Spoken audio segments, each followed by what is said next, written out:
You are under arrest Montu. কেন sir? রাস্তাঘাটে অসংলগ্ন গান, অসভ্যের মতো নাচানাচি, সব থেকে বড় কথা হলো গানের কথাবার্তা সব দেশ বিরোধী। চলো থানায় চলো, কিছুদিন জেলে গালদে থাকলে দম বন্ধ হয়ে যাবে। আমি আপনার ওই থানার গারদে বন্দি থাকলে আমার দম বন্ধ হয়ে যাবে? ওসি সাহেব, একটা কথা শুনুন, আমি না জন্মের আগে মায়ের গর্ভে 10 মাস 10 দিন বন্দি ছিলাম, তাতে আমার দম বন্ধ হয়নি।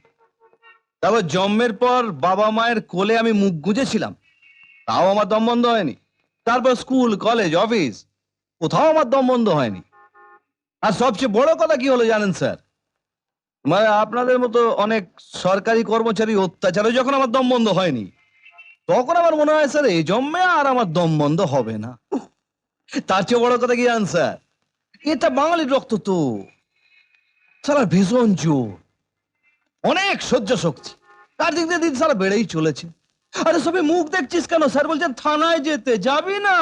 চলুন স্যার, তুই বাড়ি যা তো, চলুন স্যার চলুন।